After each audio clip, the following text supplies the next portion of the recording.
Versus Oman आज दूसरा one day match हुआ। जी हाँ, पहला मैच परसों हुआ, इसकी पूरी एनालाइज हमने आपके सामने रखी थी और आज दूसरा मैच हुआ जहां पर बहुत ही जबरदस्त तरीके की वापसी नेपाल ए ने की और बहुत ही बुरी तरह ओमान को इस मैच में पछाड़ते हुए 115 रन से, जी हाँ, भारी भरकम 115 रन से यहाँ पर मात देने में कामयाब रहे और एक बहुत ही कंफर्टेबल और कॉन्फिडेंस बूस्टर विन जो है वो हासिल किया है ओमान खिलाफ। ओमान खिलाफ दो ही मैचेस होने थे, पहला मैच ओमान ने जीता था और दूसरा मैच यहाँ पर नेपाल ए ने जीतकर 1-1 से यहाँ पर इसे कंक्लूड किया। इसके अलावा भी नेपाल ए को 4 और मैचेस खेलने हैं, वो यूएसए और स्कॉटलैंड से खेलने हैं। जब होंगे तब उसके बारे में बात करेंगे। उससे पहले भी कुछ मैचेस इन्हीं प्लेयर्स को अलग अलग सेमीफाइनल्स में खेलने हैं, रेड टीम ब्लू टीम कर भी खेलने हैं, वो अलग मुद्दा है। तो आज की अगर आप सबसे पहले बात करें तो वीडियो का एनालाइज, मैच एनालाइज शुरू करने से पहले दो चीजें यहाँ पर हम कहेंगे। उस पहले मैच में 3 चीजों की शिकायत हमें थी, जो हमने हमने अपने वीडियोस में उस एनालिसिस वीडियो में कहा था, जिसमें से 2 चीजें ऐसा लग रहा था कि कोई बैठकर ये सुन ही रहा था या शायद वहीं पर किसी ने ये ट्रांसफर कराया और एग्जैक्टली वो चीजें, उसमें से 2 चीजें आज हमें होती हुई दिखी नहीं। बिल्कुल बिल्कुल सही कहा आपने। पहले अर्जुन कुमल का खेलना जो कि स्क्वाड में नहीं थे नेपाल ए की, और उन्हें यहाँ बुलाकर मौका दिया, खिलाया। और दूसरी चीज कि जो नेपाल ए ने जो बॉलिंग का इस्तेमाल किया है अपने बॉलर्स का, जो सिर्फ 6 बॉलरों का इस्तेमाल किया है, जो कि डेली क्रिकेट ने अपने पहले एनालाइज में कहा था मैच के कि कम बॉलरों का इस्तेमाल करिए और मेन बॉलरों से ही बॉलिंग कराई। बात आगे जरूर करेंगे। ये 2 चीजें जो होती हुई नजर आई, जो डेली क्रिकेट ने अपने पिछले ही वीडियो में कही। बिल्कुल सही कहा था और अब अभी भी उस पर कायम है और आगे भी वही बात हम लगातार कहते रहेंगे, क्योंकि अर्जुन कुमार की स्टेज में है, हमको आपको जितने ज्यादा मैच देंगे उतना कम होगा। और वो क्या कर रहे हैं वहां पर, ड्रिल्स विल्स करेंगे, करेंगे, नेट सेशन से बहुत बेटर है कि वो यहाँ पर मैच खेले। पहले मैच में खिलाना चाहिए था, वो एक बहुत बड़ी चूक हुई है कैन से, और हम वापस और इस मैच में खिलाया, बहुत बेहतर रहा। परफॉर्मेंस की बात बाद में करेंगे, अभी आगे करेंगे।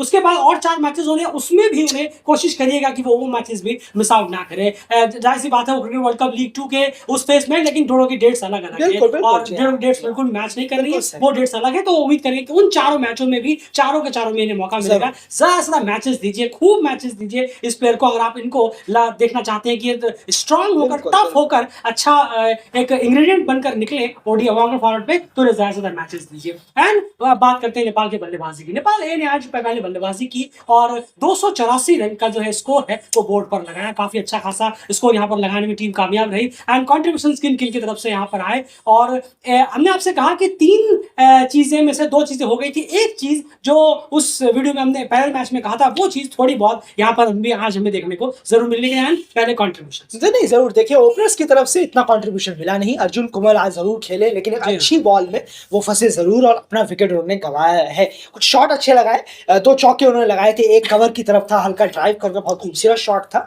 वो, लेकिन फिर भी खैर अच्छी बॉल में उनका विकेट लिया गया ओमान के। और थोड़ा सा लीव किया सकता था, जरूर ये शुरुआती स्ट्रगल जरूर होता है, इसलिए हमने कहा था उनको मैचेस दीजिए। वर्ल्ड क्रिकेट लीग 2 खेल रहे होते तो बताइए क्या हश्र था। बिल्कुल सही कहा। तो इसलिए कहा जाता है कि यही गलतियां हैं, यही तो नए उम्र में नए यंगस्टर्स गलतियां करते हैं, और सीखने का भी बेस्ट तरीका ये है। नेट सेशन कोई तरीका नहीं है, मैच खेलकर तरीका होता है कि आप गलतियों पर काम करें, उम्मीद है वो करें। बिल्कुल। उसके बाद अगर आप लिस्ट में देखेंगे, अनिल शाह पता नहीं क्या नहीं खेल रहे थे, बहुत स्ट्रगल कर रहे थे। 29 गेंदों में 7 रन उन्होंने बनाए। हालांकि पिछले मैच में 50 लगाई थी, लेकिन इस बार डिसअपॉइंट उन्होंने किया और बहुत ही कहीं ना कहीं बुरी तरह उनको फंसा भी दिया। मिड विकेट के आसपास, बिल्कुल सही कहा आपने। और बॉल उनको ही चेस कर रही थी, उनको फॉलो कर रही थी और सीधा मिड विकेट में कैच दे पाते। उससे पहले वो बहुत स्ट्रगल कर रहे थे। आउट होने से पहले वो 28 गेंदों में 7 रन पे थे, जिसमें बॉल पे आउट हुए 29वीं गेंद थी। उसके बाद देव खनल और ईशान पांडे, इन दोनों ने एक पार्टनरशिप कर जिम्मा संभाला और टीम को इस मुश्किल से बाहर निकाला। दोनों ओपनर जल्दी आउट हुए,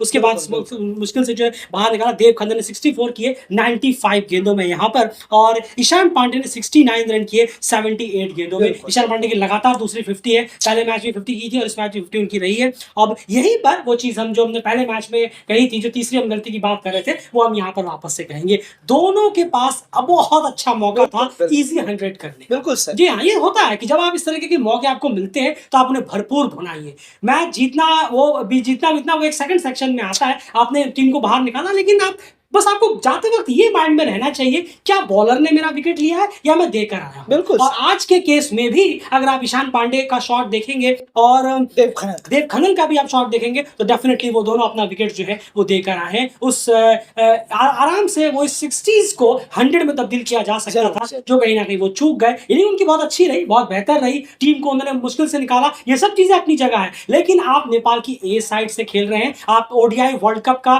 फाइनल मैच नहीं खेल रहे हैं जहां पर सब कुछ आपके ऊपर दांव पे लगा है। आपको ये सब चीजें भी लेकर चलनी है कि मैंने गलती कौन सी की है, पहले मैच में गलती मैंने वो की थी, क्या मैंने दूसरे मैच में वो रिपीट तो नहीं कर दी। ये सब चीजें ध्यान में रखनी चाहिए। और अनफॉर्चुनेटली दूसरे मैचों में भी इन दोनों ही बल्लेबाजों ने अच्छी बल्लेबाजी की, लेकिन गलती भी रिपीट वही कर दी जिस गलती की वजह से वो आउट हुए। छोटी सी बात कहना चाहूंगा, आपने बहुत अच्छी बात कही। देव खन्ना के बारे में कहना चाहूंगा, जब तक वो क्रीज पर थे 5 बाउंड्रीज तकरीबन लगाई है देव खन्ना ने, तो उसमें चौके लगाए हैं 5 चौके।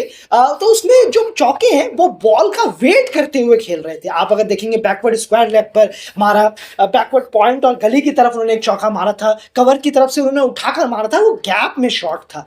वो बॉल का वेट कर कर खेल रहे थे कि बॉल आएगी मेरे पास तो मैं जाऊंगा। लेकिन जिस बॉल पर वो आउट हुए हैं देव खन्ना, आप जाकर देखिए, आगे बढ़कर आए हैं और बॉल की तरफ वो गए हैं खुद, तभी वो फंस गए। जब तक वेट कर कर खेल रहे थे, खुद खेल रहे थे, आने दो बॉल को, तब तक इजीली जा रहे थे। लेकिन जैसे ही वो बॉल की तरफ गए कि मैं बॉल की तरफ चढ़ के आऊंगा, उसी टाइम उनका विकेट स्टंप पे हो गया। तो ये चीजें लर्न करने की है कि आप पहले से दूसरे में क्या सीख रहे हैं। लेकिन नजर नहीं आई, विकेट देकर गए हैं, जो कि अच्छी शुरुआत के बाद देना बहुत ही ज्यादा खराब होता है किसी भी बल्लेबाजों के लिए।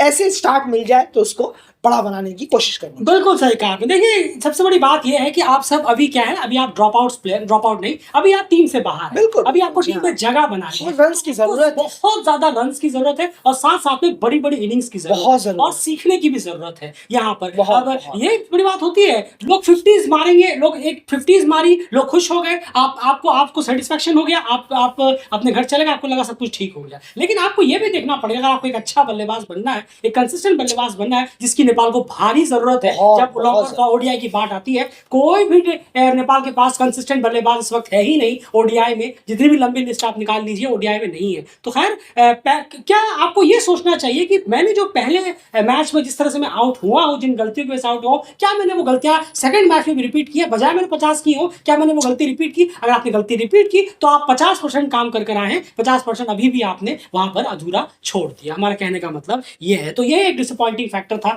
जो हमें लगा नेपाल की बल्लेबाजी में। उसके बाद संदीप जोरा और कुशल मल्ला, पिछले मैच में उनके ऊपर एक जिम्मेदारी थी कि वो थोड़े रन्स करते, लेकिन अनफॉर्चुनेटली दोनों ने अपना विकेट वेस्ट किया था। इस बार उन्होंने ये मौका गवाया नहीं, और तेजी से कहीं ना कहीं रन छोड़कर टीम को एक बेहतरीन टोटल तक पहुंचाने में इन दोनों का बहुत बड़ा कंट्रीब्यूशन यहाँ पर रहा। कुशल मल्ला ने 32 गेंदों में 57 किए, 26 गेंदों में 42 संदीप जोरा ने किए। अब यहाँ पर सबसे बड़ी बात हो जाती है कि आप कितना लगातार इसे कर पाते हैं, बस वहीं पर बात हो जाती है सारी की 100 बातें हो जाती है। कुशल मल्ला को आप देखिए, मेरे ख्याल से 3 इनिंग बाद एक ढंग की इनिंग उनके बल्ले से आई है। 2 T20 वो खेले, एक नेपाल ए का पहला मैच खेला, और अब ये खेले, यानी 4 मैच बाद एक ढंग की इनिंग उनकी आई है। तो इससे थोड़ा कंसिस्टेंसी बनाए रखेंगे तो ज्यादा बेटर रहेगा। उसी से सारा तारीफ है। ये एक इनिंग वाली तारीफ तो अंधेरों कर देंगे आपके लिए, लेकिन अगर आप कंसिस्टेंसी रखेंगे, टीम के काम जो आए, वो टीम के ज्यादा काम आएगा, मेन टीम के काम। मेन टीम की बात कर रहे हैं हम, सारे झंडे उन्हीं को गाड़ने हैं। नेपाल को वर्ल्ड कप नहीं खेलना, नेपाल का काम होता है कुछ अच्छे प्लेयर्स निकाल कर उस टीम पे देना जो वर्ल्ड कप या बड़े बड़े क्वालिफायरों में जाकर अच्छा परफॉर्मेंस करे। उसके लिए आपको तैयार होना है, उसके लिए चाहिए कंसिस्टेंसी। यही पूरे बल्लेबाजी का एनालिसिस सूरत हाल आज रहा। एंड ओमान के सिर्फ नंबर्स जान लेते हैं। नहीं जरूर, देखिए बॉलिंग्स कहना होगा कि आज भी थोड़ी सी स्लॉपी नजर आई है। बिल्कुल बॉलर्स ने कोशिश जरूर की, हाँ, इकोनॉमिकल रहने की, लेकिन स्कोर जो था वो काफी हद तक काफी अच्छा कर दिया था नेपाल के ए के बल्लेबाजों की। अगर हम बात करें, पहले देव ईशान ने, फिर संदीप और कुशल। बिल्कुल सही कहा आपने, काफी अच्छा खेले हैं, और बॉलर्स के पास थोड़ा सा और बेहतर करने की गुंजाइश थी।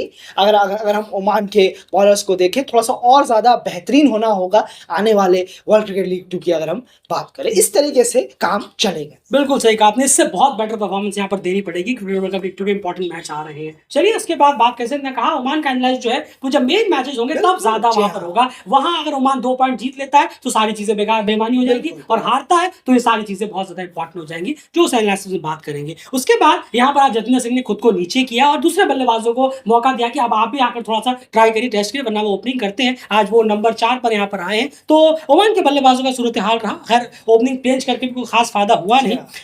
पृथ्वी ने 19 किए, हमाद मिर्जा ने 18 किए। उसके बाद नंबर 3 पर आए हसनैन अली, मैच 4 रन बनाकर वो आउट हो गए। जतिंदर सिंह खुद बोल्ड हुए, 17 गेंदों में 17 रन। पूरे टॉप 4 बल्लेबाजों ने कहीं ना कहीं दम तोड़ दिया, और जब टॉप 4 284 चेज करने जा रहे हैं आप और टॉप 4 में से कोई भी बल्लेबाज ना चले हो तो दिक्कतें टीम के लिए आनी ही है। आप नेपाल की बल्लेबाजी को अभी आपने देखा, जहां पर हमने कहा आपके लिए कि टॉप 4 कितने क्रूशियल होते हैं। नेपाल की बल्लेबाजी में हमने वो चीज क्लियरली देखी। टॉप 4 में से जो है देव खन्ना और ईशान पांडे, देखिए उन्होंने किस तरह से रन किया, टीम को नैया पार वहां से लगाई। तो वो एक इनिंग यहाँ पर ओमान की टीम में मिस आउट था। और उसके बाद ओमान के जो बाकी बल्लेबाज हैं वहां पर कुछ खासा कंट्रीब्यूशन आया नहीं। मुजीबुर अली ने 43 किए, जितिन कुमार रामानंदी ने 24, और फिर इसी तरह टारगेट को देखकर कहीं से कुछ भी नहीं, बस खेल ही जा रहे थे, हो रहा था। टॉप 4 जब इतनी निपट गया, कहानी लगभग वहीं पर खत्म होती हुई ओमान के लिए नजर आई। एंड नेपाल के बॉलिंग के बारे में आज क्या ख्याल है? आज पहले मैच के मुकाबले ज्यादा बेहतर बॉलिंग हुई है मैं कहूँ।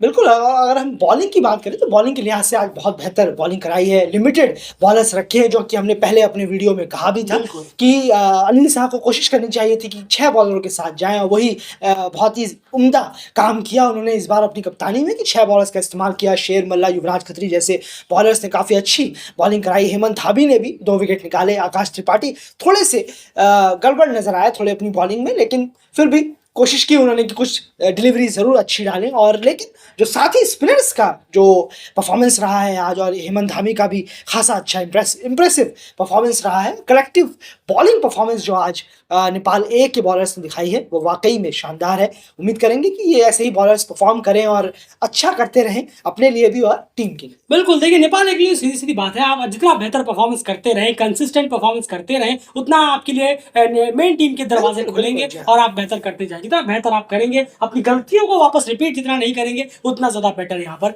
देखने को मिलेगा। फिलहाल इस एनालिसिस में इतना ही, और एक के साथ ये सीरीज बराबरी पे छूट गई। अब नेपाल ए की जो अगली एनालिसिस होगी वो आपको लेकर आएंगे हम जब यूएस और 6 तारीख को यूएस और स्कॉटलैंड से जब उनके नेपाल के मैचेस होंगे। लेकिन अब इसके बाद बारी है सीधे मेन मैचों की। अब सब चीजें प्रैक्टिस गलती साइड में, यहाँ पर आप गलती नहीं कर सकते। क्रिकेट वर्ल्ड कप लीग 2 की ट्राई सीरीज कल शुरू होने वाली है, कल से। फिलहाल इस वीडियो में इतना ही। चैनल सब्सक्राइब करिए, हमारे फेसबुक पेज पे जाकर भी फॉलो